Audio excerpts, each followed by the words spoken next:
guys, we're giving away this 650 horsepower turbo 5-speed Colorado. You guys can win this. lsnasty.com. It is 10 times entry, so head over there. Any merchandise you pick up, it's badass, and you guys are gonna want it, and you can win this truck.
Yeah, baby! Nasty, bitch! Go, that's what I'm talking. Favorite roller. It's a bad apple. You know what the bad apple's saying right now? It's saying, I am back. I am back! What it do, baby? What it do, baby? Because the bad apple is back. We got a roller, a legitimate roller. It rolls. First time in really forever. Since we got it. Since we got it. Because as soon as we got it, not a roller anymore. Chopped all the shit off we didn't want, and we didn't have a roller. Now we have a roller, and you know what? Everyone that's saying, oh, that thing will get built in another 5 years. I'm here to tell you right now, we don't care. Let me tell you We don't care. So we got this thing rolling. It's got some nice new parts on it. We have a game plan for it, which I think is probably the most important thing. The reason why we haven't really done anything with it up until this point is, one, we were busy working on other stuff. 2, we were busy working. 3, we didn't have like a good direction on it. We had the motor and transmission there, but we needed to get wheels and tires. We needed to figure out what we're doing with the front end. We needed to narrow the rear end. We needed to figure out what backspace and wheels we were gonna run. We had all these other factors that haven't been really figured out yet.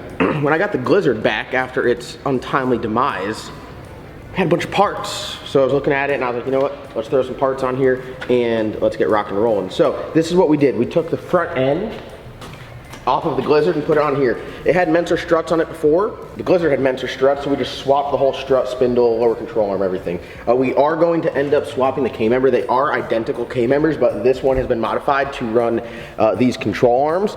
So I think what I'm going to do is I'm going to sell the Racecraft Outlaw front end with a Mentor coilover, or maybe like, I think I have a Strange 10-way. I'd probably keep the Mentor and put the Strange 10-way on there, and then it would have the spindle with the, are these Aerospace? Strange. The spindle with Strange brakes with the 5x4.5 bolt pattern. So it'd be a complete front end, and I have a steering rack to go with it, stiletto rack, because this one, as you can see, it's got the Strange billet rack on there that came off of the Glizzard. Just some like nicer, higher end stuff that I just happen to have that we are putting on here. So we got all that stuff done. This one, like I said, this K-member's been modified. It just takes a bigger bolt, so we drilled it out to run the bigger bolt, which is fine. This one here, obviously, the Racecraft one takes a smaller bolt.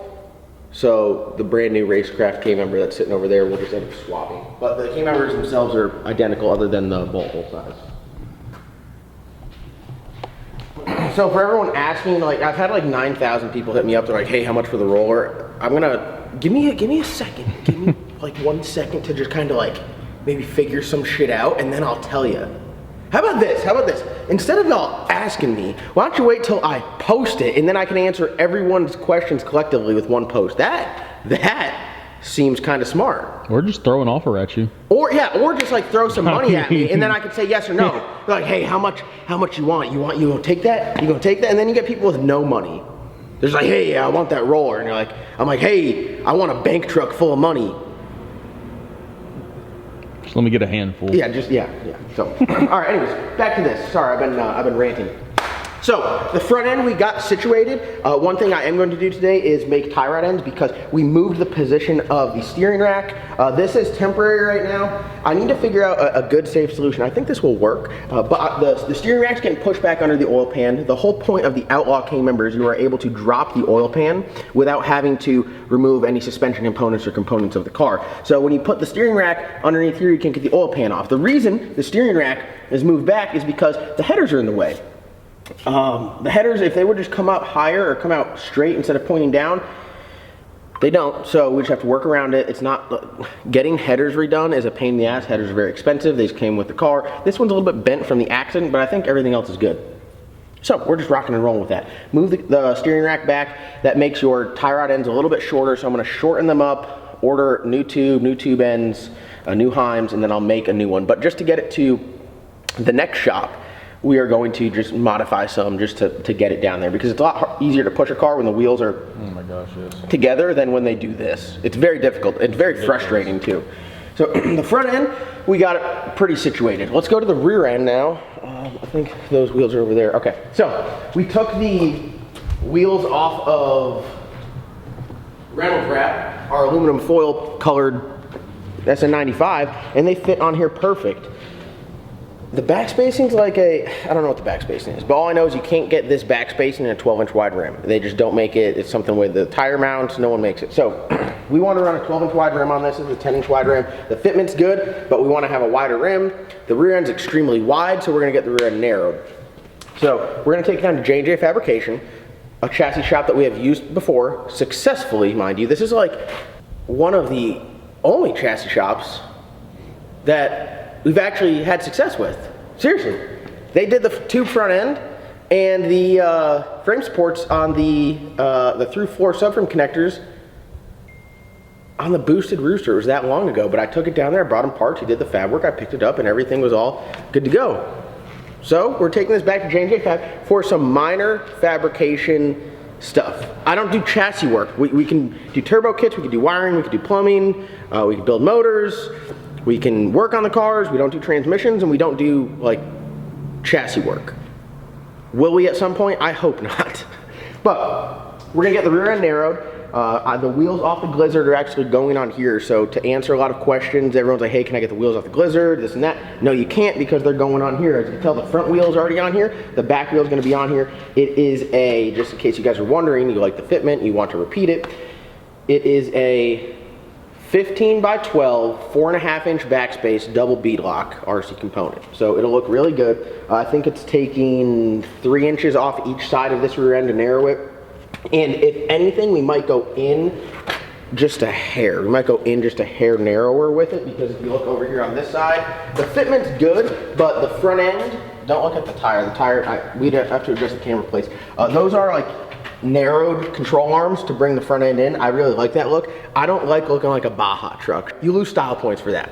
We want to have everything tucked in there nice and good, like Slick Rick, like the Black Sheep. We want to have the fitment inside the body, set the car down on it, and it looks really good. So this is a little bit wide for me.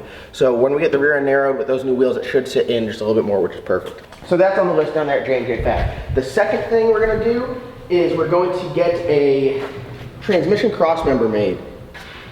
We need to run the transmission cross member here. The motor and transmission's in there with the motor plate. The transmission cross member really just stops the motor from moving back and forth. So like, as you can see, it's sturdy. It's not like, I almost bet if you have your mid plate and motor plate strong enough, you can run no transmission cross member. I'm not going to, but I bet you could. On something lower, I don't know, something of this power, I don't, 2,000 horsepower? No, I'm saying I'm not going to, but if like, I looked in the pits and someone didn't have a transmission cross member, I'd be like, damn, that's wild, but I wouldn't be like, no way that won't work. Yeah. I mean, dude, that's the mid plate, motor plate. The mid plate really takes all the brunt. The motor plate just kind of holds it there.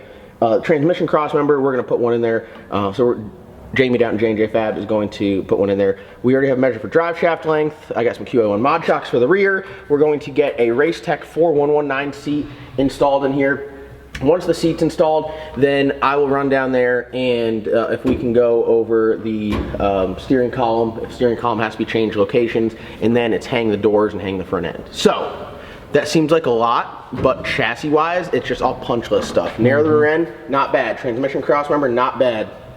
Mount seat, not bad. And then front end and doors, not bad. So shout out to Jason Harris, Jamie Thompson.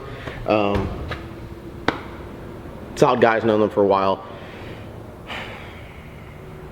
Yeah, I mean, I don't know what else to say. I mean, it's we got a game plan, which I think is really good. This car will be really nice. We're gonna take to answer more questions. I will sell that hood if someone wants that hood, and Yeah, I'll if you got sell a blower it very set cheap. up. I mean, $150, $100, $150, $150. Come get that hood. It's a lightweight fiberglass hood. Badass hood. Badass hood. Carbon fiber front end. It's going to go on this. We're just going to have to patch where the zoomies were, and then carbon fiber doors are going to go on this. We'll get the carbon fiber little things right here. You know what I'm talking about? I think we have some laying around. We got some on the shelf in there. We should grab them. Yeah, the carbon fiber quarters. Well, we'll leave them out for the chassis shop. That's true. So hopefully we don't take the optic armor out. I also have some optic armor, which I think I might sell. Oh, you got two? I got front and rear out of that car. Oh. Optic armor. This one doesn't need it because it's got. No. Yeah. There. Yeah, that's definitely not class. For a second I thought about it. So Race Tech 4119.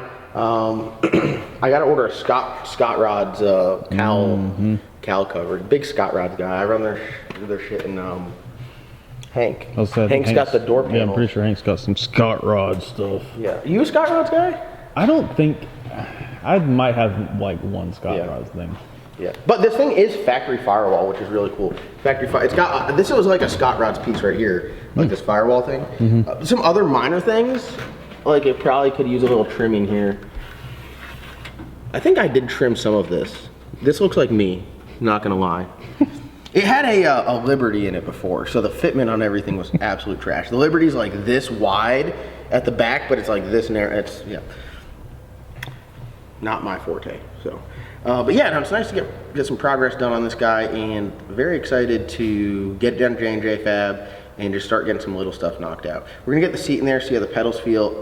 The less stuff we could change, the better. We don't want to go into a big project. We're not cutting out bars, this or that. We're going to modify the rear end. We're going to add a transmission cross member, and then we should be good as far as the chassis. Then it's just mounting stuff, and then like up here, obviously, we're gonna do like a turbo mount and a mount for the fuel tank and stuff like that, but should be super simple. We have to have the front end mounted before we do any of the turbo fab stuff, because you gotta know like, hey, I have this much room, or hey, I don't have a lot of room. It's gonna be difficult. 5-inch charge pipe makes you run out of real estate quick. So I'm gonna have my work cut out for me. Salty John Fab, I've been knocking out turbo kits this year. I really have. Even last year I knocked out some turbo kits. For someone who's not a professional, nor do I claim to be a professional. Did I say does I? Nor does I. Nor does I sound like a fab guy now. Sorry, that was mean. I feel like my turbo kits are kind of decent for some dude who just welds some shit. You know? Like, let's look at this. I'm waiting for a Y from Rock Solid Motorsports to come in to do the exhaust, but we got this turbo kit all knocked out. Look at this. Before, this shit right here. Oh yeah, you could not stand on it. No, you couldn't stand on it. So I braced it, turbo mount, hot side, all done, back purge, stainless, all stainless bro stuff, except for this piece that's Robert James Supply. But super nice stainless. We got 11 gauge, 4-inch aluminum from Race Part Solutions. I mean, the welding here, just look at that. Just like, look at that. Not terrible. Not terrible. I mean that, not terrible. Up here, not terrible. Down here, I had some issues with the welder. So the bumper covers that. See, you gotta know, you gotta be strategic. Also, look over here. Look at this section right here. I feel like that's billable. I could charge someone for that. Do I want to though? No, I really don't. Maybe. It would be cool to do a turbo kit for someone. Like someone that I don't know. Because now when I do a turbo kit for these guys, they all tell me it looks like shit, whether it looks good or not. Because they know me. Looks terrible. But yeah. So I'm excited. We're gonna get this one wrapped up to do the exhaust, put a bung in the exhaust, and I think we're done. All right, so we've been getting stuff knocked out. Once this is gone, Eddie Murphy's coming over here. Shoo. The Bad Apple is going down to J&J Fab, so we're gonna have some room in the shop. And then I got some big plans for something else, which you guys definitely wanna check out tomorrow's video. So set a bookmark in your calendar for tomorrow's video. Like 11:50, open up YouTube, keep refreshing it till about 12. I got the heat coming at you guys. And we got the giveaway going on. It's 10 times entries. It's double entries on the past collection stuff. So giving away a more than 650 horsepower turbo Colorado, true muffin cap peeler. yeah, I mean, it's definitely gonna have to have a very strong release of liability on this one, because the truck itself. Someone texted me last night. They're like, "Hey, I want to ride in the Colorado." I'm like, "Hell yeah, come on up." And they're like, "It looks sketchy," and I'm like, "It's terrifying." Yeah. It really is terrifying, because it's not designed to go that fast. But that thing is just like muffin. That is a true muffin cap peeler. So you guys can check it out. lsnasty.com. First link in the description below. We got hoodies up for the winter time. Get your hoodies. Again, 10 times entries on everything, double entries on the patch collection stuff. We got winter caps. We got some beanies up there. And we got some new badass designs. Check out the Nasty Co stuff. Nasty Racing, Small Tire Outlaws. Go check that stuff out. Look at that hat. This is like my first legit Nasty Racing hat. Because all my other stuff's been LS Nasty, so we're really stepping it up. But thank you guys for watching. Comment, like, subscribe. We'll see you guys in tomorrow's upload. Don't miss it. Don't miss it.